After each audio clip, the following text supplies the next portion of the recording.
Hey, thanks for joining me. Today I'm going to talk about the study that came out about taurine deficiency and dilated cardiomyopathy in golden retrievers fed commercial diets, mainly grain-free dog food. If you watched my first video, then you already know that taurine is an amino acid that is considered conditionally essential in humans, and in dogs they also can make it from amino acids as well. But interestingly, if you're a cat owner, this isn't the first time that taurine problems have been an issue. Between cats and dogs, it's just the cats that need to get their taurine from food. And like I said, the dogs do have some ability to make it in their bodies. So in the 1970s, interestingly, cats started to go blind and die of congestive heart failure due to something called dilated cardiomyopathy. And most of them were eating Hill Science diet. This was noticed by UC Davis and veterinarians there, and they were able to research it and find out that taurine deficiency was actually the cause of the issue. So since then, cat food manufacturers have started adding taurine to cat food. Dogs do make some, like I said, in their bodies, but the larger dogs actually make it at a slower rate than some of the smaller dogs. So I'm a doctor for humans, not dogs, but I did find this article interesting when I was reviewing the research out there on taurine in humans. This was a prospective observational study of golden retrievers that were already diagnosed with a taurine deficiency and a diagnosis of dilated cardiomyopathy. The goal of the study they did was to describe the clinical, dietary, and echocardiographic features of the dogs and to determine specific dietary associations with taurine deficiency and dilated cardiomyopathy. The second goal of this study was to determine the whole blood taurine concentrations in a sample of healthy golden retrievers. So this study came out in 2018, and they looked at a small group of 24 golden retrievers with taurine deficiency and dilated cardiomyopathy. And then they also looked at 52 healthy dogs. They looked at their diets as well as their diagnosis. So when I was looking at this article, I was surprised to see that this was a big deal back in 2018, and the FDA came out with a warning and also said that they'd be looking into the matter. So a lot has gone on since then, and we'll be getting into that soon. Let's talk about what the article says. Previous studies show that the dogs with taurine deficiency and dilated cardiomyopathy were given taurine and carnitine, and they showed resolution of their dilated cardiomyopathy. And they were able to get off their heart medications in most cases. These studies suggested a causal link between taurine deficiency and development of the dilated cardiomyopathy. Some breeds of dogs seem to have also an inherited form of dilated cardiomyopathy, but they did not show a relationship of taurine deficiency with the dilated cardiomyopathy. And they also mention a case study from 2005 of 5 golden retrievers that were actually related, and they did show possible taurine deficiency sensitivities in that breed. But they couldn't rule out hereditary causes because they were related dogs. Next, they went on to research the normal reference range for blood and plasmatorin concentrations. And they found that for the blood concentration, it was 266 nanomoles per milliliter. And for the plasmatorin concentration, it was around 77 nanomoles per milliliter. And the serum levels were 178. So they had blood levels, serum levels, and plasma levels. In 2001, they were able to see a study that demonstrated that diet could lead to taurine deficiency and dilated cardiomyopathy, but most cases were related to poor and imbalanced diets. Lately, though, they have noticed an increase in the number of cases of canine dilated cardiomyopathy, and they suspect that it's related to diet, and that's why they are doing this study. So let's move on to the materials and methods section. Dogs had a baseline history and physical, and they also had an echocardiogram and whole blood and plasmatorin concentrations obtained. All dogs were followed up and prescribed dietary changes and taurine supplements at about 3,000 milligrams of taurine per day. The presence of heart failure was also recorded at each visit. They defined low taurine levels as whole blood concentrations less than 250, Plasmatorin concentrations of less than 60, and serum taurine concentrations less than 110. They took their complete dietary histories. They did a comprehensive evaluation of the dog food that they were eating and recorded whether or not it was grain-free. And they also considered the amount of legumes or beans in the diet, and they were considered a primary ingredient if they were listed as one of the first 5 foods. Baseline and follow-up echocardiograms were also done, and that was about 8 months later. So baseline, they checked their left ventricular diameters, and they also looked at the follow-up diameters. They looked at that diameter when the heart was in diastole, which is when the heart is relaxed and getting ready to pump again. At baseline, 24 dogs were prescribed taurine supplementation at a dose of 1,500 milligrams twice a day. And they also prescribed additional cardiac medications if they were needed. So what did they find in this study? They found that 12 of the 13 diets were grain-free, and 10 of the 13 diets actually contained the legumes as one of the first 5 ingredients, so they were considered high in legumes. 21 of 24 dogs were switched to a new diet after they were diagnosed with the taurine deficiency and dilated cardiomyopathy. And 17 of 21 dogs were switched to a grain-inclusive diet, while 4 were switched to different grain-free diets. So in the healthy dogs, on the other hand, the whole blood taurine concentration was 279, but even some of the healthy dogs had taurine concentrations in that middle range of 200 to 250, and 4 out of 52 of the dogs had whole blood taurine levels less than 200. So all 4 of those were on the grain-free diet as well. And 10 of the dogs that had the 200 to 250 range whole blood levels were also on grain-free food. Let's talk about the results now. 23 of 24 dogs diagnosed with taurine deficiency and dilated cardiomyopathy were fed diets that were either considered grain-free or legume-rich, or a combination of both. Following dietary changes, 23 of the 24 dogs actually had significant improvement in their echocardiograph parameters, and they also had normalized taurine concentrations following dietary changes and supplementation with the taurine. This suggests a strong association between low taurine levels and dilated cardiomyopathy. And at 8 months, when they redid those echocardiograms, they did note improvement as well. 9 of the 11 dogs that were diagnosed with congestive heart failure had resolution of this at their follow-up, and 5 of them no longer needed medication or diuretic therapy, and 4 had their doses lowered. So let's talk about this a little bit. In their discussion, they say that some of the meats that were in these foods were considered lower taurine meats like rabbit, venison, bison, lamb, wild boar. And they say that the bioavailability of taurine in animal sources was not known with these meats. And many of the diets in the study were like this as opposed to the regular beef. So they were considered more of the boutique type, higher cost food as well. Legumes are used in dog diets for protein, and they were actually a significant component of the diets in this study. Golden retrievers, they did seem to be at risk for developing taurine deficiency. Even in the healthy dogs, there were a lot of low whole blood taurine concentrations. So in this conclusion here, they said that certain diets were associated with development of taurine deficiency.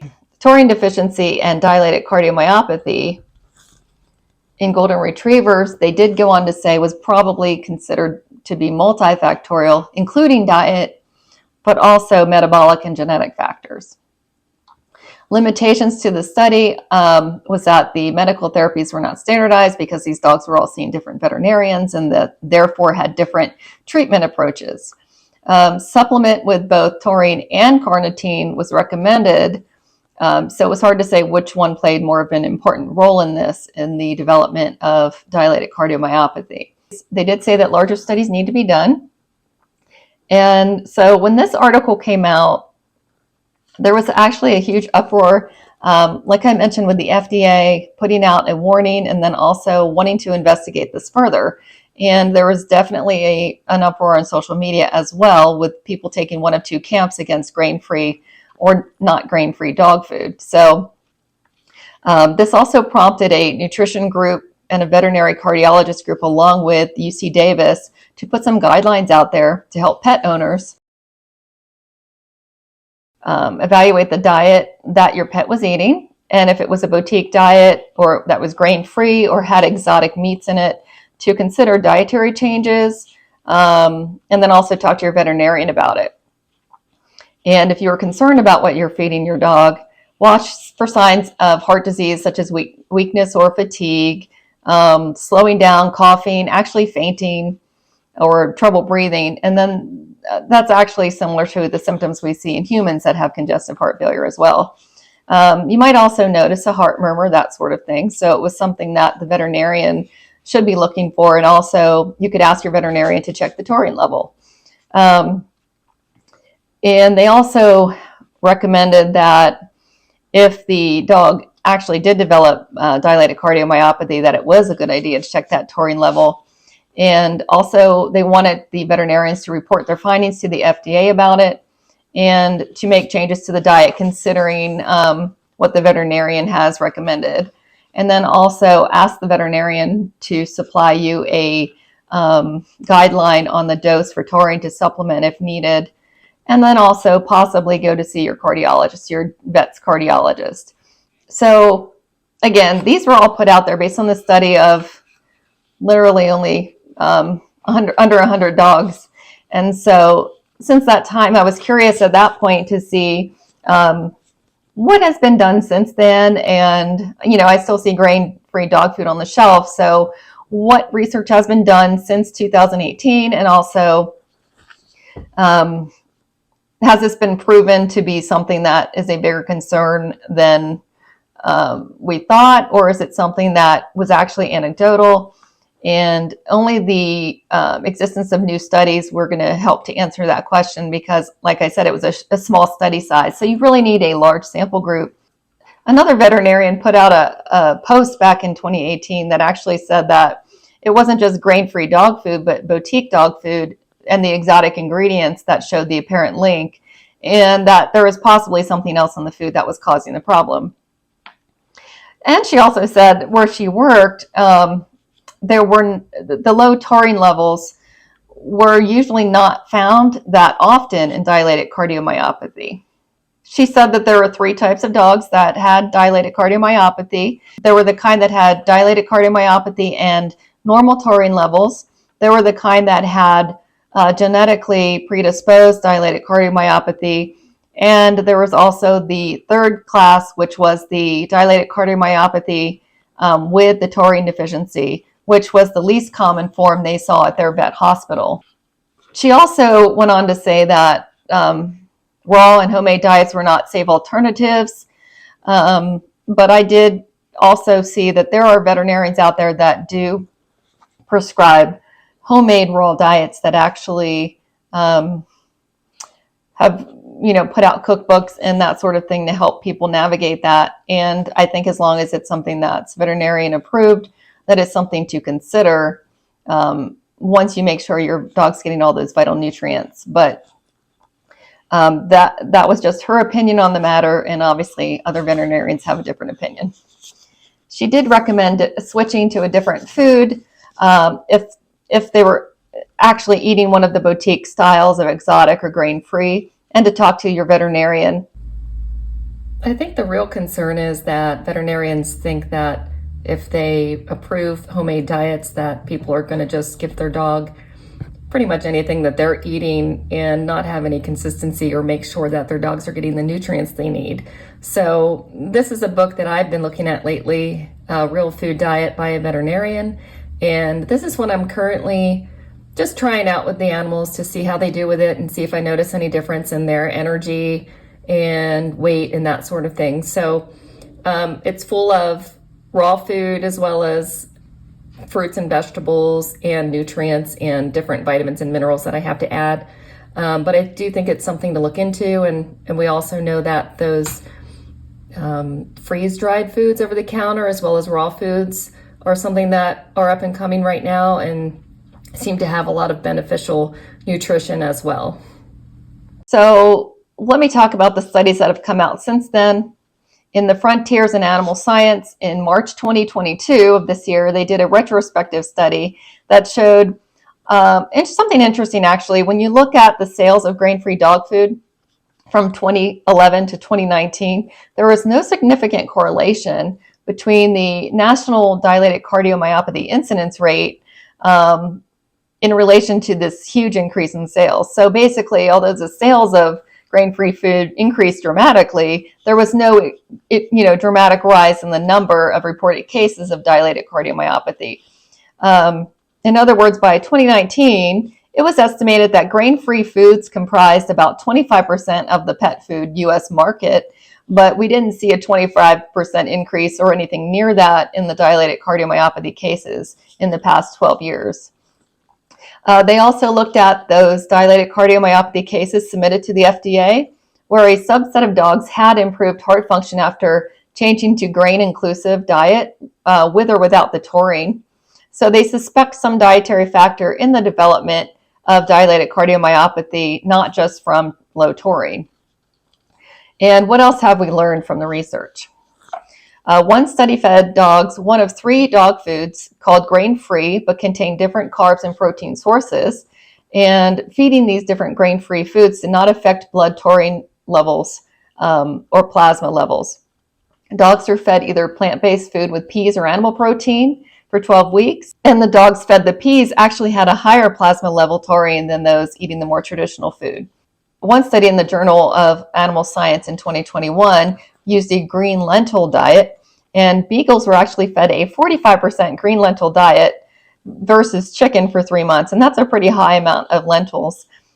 Taurine levels were not different in those groups, but interestingly, the dogs fed the lentils had a higher fecal bile acid excretion. So there was another study that was a little more complex where they asked, does feeding grain-free dog food influence the dog's ability to produce taurine in the body from methionine or other amino acids? So they gave them grain-free food or other control food with various components that would affect the availability of the amino acid methionine for conversion to taurine. And they found that adding taurine and or other compounds like carnitine or choline to the grain-free food would possibly spare methionine so it can be used to make taurine. So the takeaway point that I've gotten from all of this is that dilated cardiomyopathy is multifaceted and most likely influenced by multiple factors like genetics, dietary factors that affect taurine status, so other ingredients need to be looked at. Plant-based foods like peas and potatoes do shift bile acid secretion, and it may be altering the gut microbia and possibly affect, indirectly or directly affect, taurine homeostasis. So the takeaway message from all of this, it is not grain-free food in and of itself that directly causes dilated cardiomyopathy in dogs. But again, obviously diet is very important, and it's important to be on the lookout for any signs or symptoms of dilated cardiomyopathy in your pet. And also, consider taurine testing and consider looking at that food that your dog's eating. So that's the takeaway point that I got out of all of this. And I'm really concerned that, we need to feed our pets healthier foods so they can have healthier, happier, and longer lives as well. It's the same for humans, really. When you think about it, we all need to just be concerned about the kinds of foods we're putting into our body. And that's why I went on to do this show where I'm making healthy foods for different medical conditions and also helping people learn what they need for their bodies. Consider subscribing to my channel so I can continue to bring you different articles out there, as well as healthy meals and recipes that you can cook for different health conditions, and also learn a little bit about nutrition along the way.